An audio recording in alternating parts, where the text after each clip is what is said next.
அரசியல் கருடன் உறவுகளுக்கு வணக்கம். நாம் தமிழர் கட்சியிலிருந்து 3000 பேர் விலகி திமுகவில் இணைஞ்சிட்டாங்க அப்படிங்கிற செய்தி தொடர்ச்சியாக சில நாட்களாக ஊடகங்களில் செய்தியாக பதிவிட்டு இருந்தாங்க. ஆனால் அதோட உண்மை என்ன அப்படின்னு பார்க்கும் பொழுது இங்கிருந்து 3000 பேர் விலகி அங்கே சேரலை அப்படிங்கிறதும் தெரிய வந்திருக்கு. கூடவே அப்படி திமுகவில் இணைக்கப்பட்டவங்க எந்த அளவிற்கு கீழ்த்தரமாக நடத்தப்படுறாங்க அப்படிங்கிறத வெளிப்படுத்துகிற வகையில் ஒரு காணொலியும் வெளியாகிருக்கு. அது குறித்து நாம் இதில் தெளிவாக பார்க்கலாம்.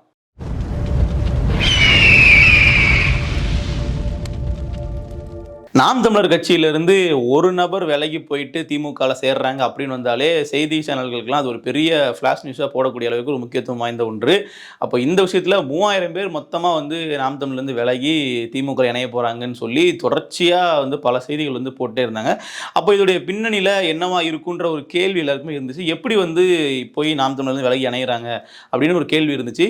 அப்போ அந்த கேள்விக்கு சீமான் அவர்களும் ஒரு தொடர் கேள்வியாக ஒன்று கேட்டிருந்தாங்க. 3000 பேர்னு உங்களுக்கு எப்படி தெரியும்? ஒரு கட்சியிலேருந்து விலகி போய் சேர்றாங்க அப்படிங்கும்போது சேர்ந்ததுக்கு பின்னாடி இத்தனை பேர் இணைஞ்சாங்க நீங்கள் சொல்லலாம். சேர்றதுக்கு முன்னாடியே இத்தனை ஆயிரம் பேர் இணைகிறாங்க அப்படிங்கிறத உங்களுக்கு எப்படி தெரியும்? அப்போ நீங்கள் இதை திட்டமிட்டு பிளான் பண்ணி இவ்வளோ நம்பரை காட்டணும் அப்படிங்கிறதுக்காக நீங்கள் கேட்குறீங்களான்னு சொல்லி ஒரு தர்க்க ரீதியான ஒரு கேள்வி ஒன்று முன் வச்சாங்க. அதற்குமே இது பதில் யாருமே சொல்லலை. இப்போ லாஜிக்கலாக ஒரு கேள்வி வச்சதையும் தாண்டி அந்த 3000 பேர் கட்சியில் இணையக்கூடிய விழா நடந்து முடிஞ்சதுக்கு பின்னாடி உண்மையிலே எத்தனை பேர் சேர்ந்திருக்காங்க அப்படின்னு பார்க்கும்பொழுது நம்பர்ஸ் அடிப்படையில் 2000 பேர் அப்படின்னு தெரிய வருது. சரி, 2000 பேரும் நாம் தமிழர் கட்சியினரா அப்படின்னு பார்க்கும்பொழுது சமூக வலைதளங்களில் எக்கச்சக்கமான காணொலிகள் மூலமாக அவங்களாம் அம்பலப்பட்டாங்க அப்படின்னு நம்ம சொல்லலாம். ஒவ்வொரு நபர்கள்ட்டையும் போய் நீங்கள் எந்த கட்சியிலேருந்து சேர்ந்தீங்க, நீங்கள் எந்த கட்சியிலேருந்து வந்திருக்கீங்கன்னு கேட்கும்பொழுது அவர்கள் யாருமே நாம் தமிழர் கட்சி இல்லை அப்படிங்கிறது ரொம்ப தெளிவாக தெரிய வருது. காசு கொடுத்து கூப்பிட்டாங்க, நாங்கள் வந்தோம், ஏதோ ஒரு கூட்டத்துக்கு கூப்பிட்டாங்க, நாங்கள் வந்தோம், மதியானம் சாப்பாடு போடுறேன்னு சொன்னாங்க, வந்தோம் அப்படிங்கிற மாதிரி தான் இந்த 2000 பேரையுமே அவர்கள் திரட்டியிருக்காங்க. ஸோ இவர்களுக்கு பார்த்தீங்கன்னா அந்த அண்ணா அறிவாலயத்தில் வைத்தே பிரியாணி கொடுக்கக்கூடிய நிகழ்வும் நடந்தது. அதில் இவர்கள் முட்டி மோதி கொண்டு பிரியாணிக்கு சண்டை போடக்கூடிய காணொலியும் இப்போ வெளியாயிருக்கு.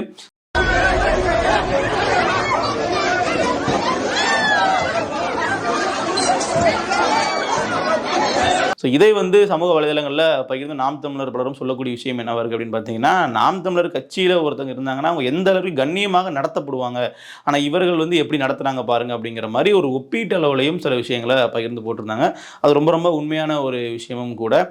நம்ம பார்த்துருப்போம், சமீபத்தில் சீமான் அவர்களுடைய வீட்டை முற்றுகையிட போகிறேன்னு சொல்லி வந்தவங்களுக்கும் சேர்த்து பிரியாணி சமைச்சு எந்த அளவிற்கு அமைதியான முறையில் அந்த சாப்பாடை பங்கிட்டு அனைவரும் சாப்பிட்டாங்க அப்படிங்கிறத நம்ம பார்த்துருப்போம். ஸோ இப்படியான ஒரு நடைமுறைகள் தான் நாம் தமிழர் போன்ற கட்சிகள்கிட்ட இருக்குது. அதே நம்ம மாறாக நம்ம திமுகவில் எடுத்துக்கிட்டோம் அப்படின்னா அவர்கள் எந்த அளவிற்கான ஒரு தள்ளுமுள்ளு பிரியாணி சாப்பிட்றதுலேயே இந்த அளவுக்கு தள்ளுமுள்ளு இருக்குங்கிறதையும் சுட்டி காட்டி பேசியிருந்தாங்க. ஸோ இப்போ இதையெல்லாம் தாண்டி நாம் தமிழர் கட்சியிலேருந்து விலகி சேர்ந்தாங்களா அப்படின்றதுக்கும் ஒரு ஆதாரபூர்வமான செய்திகள் எதுவுமே இல்லை. குறிப்பாக நாம் தமிழர் கட்சியிலிருந்து தான் விலகி அவர்கள் சேர்ந்தாங்க அப்படின்னா அதற்கான ஆதாரத்தை காட்டுங்க, அவர்களுக்கான அடையாள அட்டைன்னு ஒன்று கொடுப்பாங்க. நாம் தமிழர் கட்சியில் நீங்கள் சேர்ந்தீங்க அப்படின்னா இந்த கட்சியில் அடிப்படை உறுப்பினர் அப்படின்னோ இல்லை பொறுப்பாளர் அப்படின்னா அந்த பொறுப்பாளருக்கான ஒரு அடையாள அட்டையை ஒன்று கொடுப்பாங்க.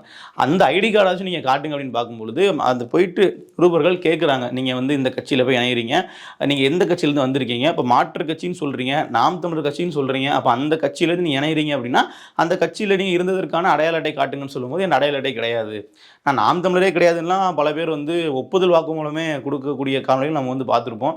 ஸோ இப்படியாக இருக்கக்கூடிய சூழலில் இவர்கள் எந்த நம்பிக்கையில் நாங்கள் நாம் தமிழர் கட்சியினர் தான் இணைச்சிருக்கோம்னு சொல்லி அவர்கள் சொன்னாங்க அப்படிங்கிறதும் ஒரு தெரியாத விஷயமாகவே இருந்துச்சு.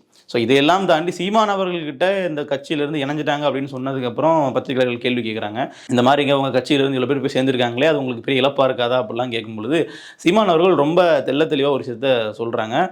நாங்கள் கட்சி ஒரு ஆலமரம் மாதிரி, சில இலைகள் உதிரத்தான் செய்யும், புதிய இலைகள் தானாக எங்களுக்கு தளிர்த்து விடும் அப்படிங்கிற சொன்னதோட இப்போ திமுக எங்ககிட்ட இருந்து எடுத்துருக்கக்கூடிய ஆட்கள் எல்லாருமே கட்சிக்கான துரோகிகள் அப்படிங்கிற அடிப்படையில் சொல்லியிருக்காங்க. குறிப்பாக இவர்கள் எல்லாருமே நாங்களே வெளியே அனுப்பப்பட வேண்டிய நபர்கள், இவர்கள் எல்லாருமே பார்த்தீங்கன்னா எங்களாலேயே வெளியே அனுப்பப்பட வேண்டிய நபர்கள் தான். ஆனால் இப்போ அவர்களாகவே விலகி போய் சேர்ந்துட்டாங்க. திமுக அந்த வேலையை திட்டமிட்டு பண்ணியிருக்காங்க. சரி, ஏன் திமுக அந்த வேலையை திட்டமிட்டு பண்ணுறாங்க அப்படின்னு பார்க்கும்பொழுது இது ஒட்டுமொத்தமாக நாம் தமிழர் கட்சியினுடைய வளர்ச்சியை தடை பண்ணும், மக்கள் மத்தியில் கட்சி ஒன்றுமே இல்லாமல் போயிடுச்சு அப்படிங்கிற ஒரு பிம்பத்தை ஏற்படுத்தணும் அப்படின்றதுக்காக திட்டமிட்டு இதை செய்வதாக சொல்லப்படுது. சரி, அது சாத்தியம் ஆயிருக்கு அப்படின்னு பார்க்கும்போது அது துளியளவுமே சாத்தியம் ஆகலை அப்படிங்கிறது நமக்கு புரிய வருது. காரணம் இப்போ நாம் தமிழர் கட்சியினுடைய நிர்வாகிகள் யாருமே பார்த்தீங்கன்னா நம்ம கட்சியிலேருந்து இவ்வளோ பேர் விலகி போயிருக்காங்க, இது நமக்கு ஒரு பெரிய இழப்பு அப்படிங்கிற மாதிரி அவர்கள் ஒரு தொய்வடைகிறதோ சோர்வடைகிறதோ எதுவுமே நடக்கலை. மாறாக வந்து அவர்கள் வந்து இவங்க நாம் தமிழர் கட்சிக்காரங்களே கிடையாது அப்படிங்கிற ஸ்டாண்ட்லேயும் உறுதியாக இருக்காங்க. மேலும் அப்படி போன சில நாம் தமிழர் கட்சி சார்ந்தவர்களும் கூட அவர்கள் வந்து களத்தில் சரியாக வேலை பார்க்கல, கட்சியில் வந்து அவர்கள் முறையாக இல்லை, அதனால் இது கட்சிக்கு ஒரு பெரிய இழப்பே இல்லைங்கிற மாதிரி தான் தலைமையிலிருந்து தொண்டர்கள் வரைக்குமான மனநிலை வந்து கட்சிக்குள்ளே இருக்குது. மேலும் வந்து பார்த்தீங்கன்னா ஒரு திமுக போன்ற இன்றைக்கு வந்து ஒரு ஆளும் கட்சியாக இருக்கக்கூடிய கட்சியானது நாம் தமிழர் போன்ற ஒரு மூன்றாவது பெரிய கட்சியை வந்து டார்கெட் பண்ணி இது மாதிரி அவங்க கட்சியிலேருந்து விலகி நம்ம கட்சி இணைய வைக்கிறது அப்படிங்கிறதே வந்து பார்த்திங்கன்னா இது நாம் தமிழரை ஒரு நேரடி போட்டியாக திமுக கருதுகிறது அப்படின்றதுக்கான ஒரு மறைமுகமான ஒரு குறியீடு தான் நமக்கு வந்து தெரியுது. இந்த எல்லா விஷயமே வந்து இப்போ தொடர்ச்சியாக பேசுபொருளாக இருக்கிறதுக்கு காரணமான ஒன்று சீமான் அவர்கள் பெரியார் குறித்து பேசிய பேச்சு. அதாவது அரசியல் களமே ரொம்ப ஒரு பரபரப்பாக இருக்கிறதுக்கான காரணம் அப்படிங்கிறது சீமான் அவர்களுடைய அந்த பேச்சு. இப்போ அடுத்து வரப்போகிற ஈரோடு கிழக்கு இடைத்தேர்தல் அப்படி இருக்கும்போது எல்லாமே வந்து ரொம்ப ஒரு குறுகிய காலத்தில் நடக்கிறதுனாலேயே சீமான் அவர்கள் முழுக்க முழுக்க தினந்தோறும் செய்தி சேனல்களில் அவருடைய காணொலிகள் அவருடைய கருத்துக்கள் வந்த வண்ணமே இருக்குது. ஸோ இதுக்கு நம்ம சிறந்த உதாரணமாக பார்க்கும்பொழுது ஈரோடு கிழக்கு இடைத்தேர்தலில் சீமான் அவர்கள் நாங்கள் உள்ளே வரவிட மாட்டோம், அதுக்கு காரணமாக என்ன சொல்லப்பட்டதுன்னு பார்த்தீங்கன்னா பெரியார் அவர்கள் குறித்து சீமான் அவர்கள் இப்படி பேசிட்டாரு, அதாவது பெரியார் அவர்கள் சொன்னதை தான் சீமான் அவர்கள் சொன்னார், இருந்தாலும் அது எப்படி பேசலாம் அப்படிங்கிற மாதிரி காங்கிரஸ் கட்சியினரோ இல்லை திமுகவினரோ கேள்விகளை எழுப்பி பெரியார் அவர்கள் இப்படி பேசியதால் நாங்கள் வந்து சீமானை பரப்புரைக்கே செல்ல விட மாட்டோம், சீமான் அவர்கள் தொகுதிக்குள்ளேயே வர முடியாது, நுழைய முடியாது அப்படிங்கிற மாதிரிலாம் எச்சரிக்கையெல்லாம் விடுத்திருந்தாங்க. ஆனால் இப்போ என்ன நடந்துகிட்டு இருக்கு அப்படின்னு பார்க்கும் பொழுது சீமான் அவர்கள் ஈரோடு கிழக்கு தொகுதியில் இறங்கி பிரச்சாரம் செய்ய தொடங்கிவிட்டார். நேரடியாக அவர் வீதிகளில் பரப்புரையும் மேற்கொண்டு கொண்டு வருகிறார். உங்களுடைய வாழ்க்கை அறுவடை செய்வதற்காக தலைமை ஒருங்கிணைப்பாளர் செந்தமிழன் சீமான் அவர்கள் இதோ வந்து கொண்டிருக்கிறார். நாளைய தமிழகத்தினுடைய நம்பிக்கை அண்ணன் செந்தமிழன் சீமான் அவர்கள் இதோ இந்த கருங்கல்பாளைய பகுதிகளிலே வாக்குகளை அறுவடை செய்வதற்காக வந்து கொண்டிருக்கிறார். உங்களுக்கு சேவை செய்ய நான் காத்திருக்கிறேன் என்று வாக்குகளை கேட்டு வந்து கொண்டிருக்கிறார். நமது வெற்றி வேட்பாளர் மாக்கி சீதாசிரி அவர்களுக்கு வாக்கினை கேட்டு வந்து கொண்டிருக்கிறார். அப்போ இதுலேருந்து நான் தெளிவாகவே வந்து என்ன உணர்த்துறாரு அப்படின்னு பார்த்தீங்கன்னா, நீங்கள் ஏதாவது ஒன்று எச்சரிக்கை கொடுத்துட்ருப்பீங்க, ஏதாவது ஒன்று வாய்ஸ் ஓடால் விட்டுக்கிட்டு இருப்பீங்க, அதையெல்லாம் நம்பி நாங்கள் வந்து இருக்க முடியாது, நாங்கள் எங்களோட களப்பணி எங்களோட தேர்தல் பணியை செஞ்சுக்கிட்டே தான் இருப்போம் அப்படிங்கிறத உணர்த்தும் வகையில் தான் ஒரு துணிச்சலான செயலை செய்திருக்காங்க. அதாவது அது ஒரு செய்தியாக கூட இவர்கள் வந்து பார்த்தீங்கன்னா அதை மாற்ற முடியல, சீமான் அவர்களை தடுக்க போய் கூட எதுவும் பண்ண முடியல. இப்போ நாம் தமிழர் கட்சியினுடைய தலைமை ஒருங்கிணைப்பாளர் சீமான் அவர்களுடைய வீட்டை வந்து முற்றுகையிடுக்க ஒரு கூட்டம் வராங்க. இவங்க வர்றதுக்கு முன்னாடியே நாம் தமிழர் கட்சிக்காரங்க அங்கே வந்து பாதுகாப்புக்கு போய் நிற்கிறாங்க. அப்புறம் பார்க்கும்பொழுது அவர்கள் வந்து முற்றுகையிடப்போடு வந்து வீடா இல்லை பக்கத்தில் இருக்கக்கூடிய ஒரு காம்ப்ளெக்ஸ் அப்படிங்கிற மாதிரி இல்லாமல் வீட்டுக்கிட்ட வராமல் தூரமாக நின்றுட்டே அவங்க வந்து போயிட்டதெல்லாம் சொல்கிறாங்க. அப்படி இருக்கும் பொழுது இப்போ இன்றைக்கி வந்து சீமான் அவர்கள் ஈரோட்டுக்கு போய் பிரச்சாரம் பண்ணிக்கிட்டு இருக்கக்கூடிய சூழலில் அவர்கள் போய் நேரில் போய் நாங்கள் தடுப்போம், இன்னும் ஒரு படி மேலே போய் நான் திமுகவினுடைய சில பேச்சாளர்கள்லாம் பார்த்தீங்க அப்படின்னா ஈரோட்டில் சீமானுக்கு நாங்கள் சமாதி கிட்டுவோம் இப்படிங்கிற மாதிரிலாம் பதிவிட்டு இருந்தாங்க. ஆனால் களத்தில் வந்து பார்க்கும்பொழுது நாம் தமிழர் கட்சியினர் ரொம்ப சீராக அவர்களுடைய பிரச்சாரம் வந்து போய்கிட்டு இருக்கு.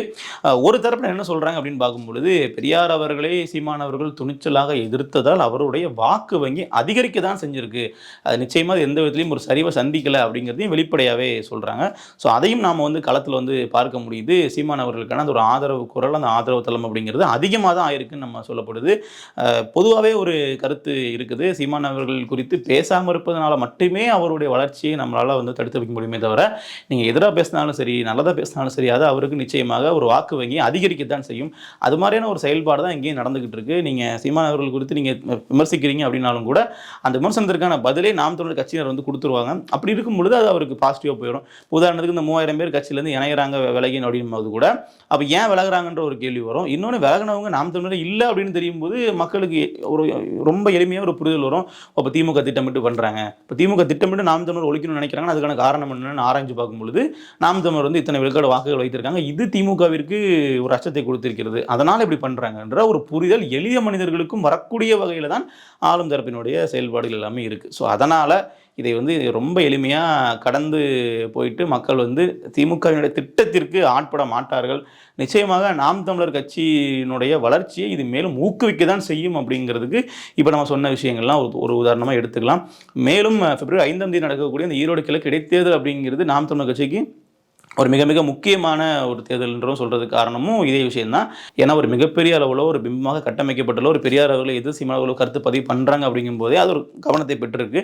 அப்போ இதையும் தாண்டி வாக்குகளை சீமான் அவர்கள் அதிகரித்து காட்டிவிட்டால் கடந்த தேர்தலை விட நாம் தமிழர் கட்சிக்கு இது ஒரு மிகப்பெரிய வெற்றியாகத்தான் கருதப்படும். ஆனால் அவர்கள் வந்து அதை விட அதிகமாகணும் மட்டும் இல்லை, அதை 2 மடங்கு 3 மடங்கு அதிகமாகணும் அப்படிங்கிற மாதிரி தான் களத்தில் வந்து தீவிரம் பணிகள் செய்து கொண்டிருக்காங்க. மேலும் வந்து பார்த்தீங்க அப்படின்னா ஒரு இடைத்தேர்தல் அப்படிங்கும்போது அங்கே ஆளுங்கட்சி எதிர்க்கட்சிக்கு தான் பிரதானமாக போட்டி இருக்கும். ஆனால் அது போட்டிங்கிற மாதிரி கூட இருக்காது, அதில் ஆளுங்கட்சி தான் ஜெயிக்கும்.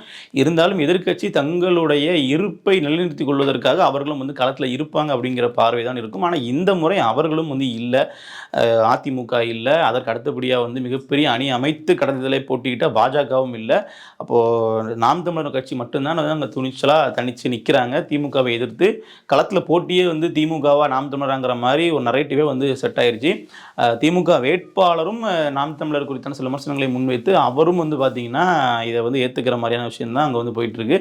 அப்படி இருக்கும் பொழுது மக்களுக்கு வந்து இயல்பாகவே வந்து பார்த்திங்கன்னா ஒரு பெரிய ஆளுங்கட்சியை எதிர்த்து துணிச்சலாக தனிச்சு ஒரு கட்சி நிற்கும் போது அவர்கள் மீதான நன்மதிப்பும் அதிகரிக்கும், அவர்களை வந்து ஆதரிக்கணும் அப்படிங்கிற அந்த ஒரு எண்ணப்பாடும் வந்து ரொம்ப இயல்பாகவே வந்து உருவாகும். ஸோ அது வந்து நாம் தமிழர் கட்சிக்கு மிகப்பெரிய அளவில் சாதகமான ஒன்றாக தான் களத்தில் வந்து அமையும். மேலும் சமீப காலமாக பலருமே சீமான் அவர்களுடைய இந்த ஒரு சீரிய செயல்பாட்டை பார்த்து வியப்பில் இருக்காங்க அப்படின்னு சொல்லலாம்.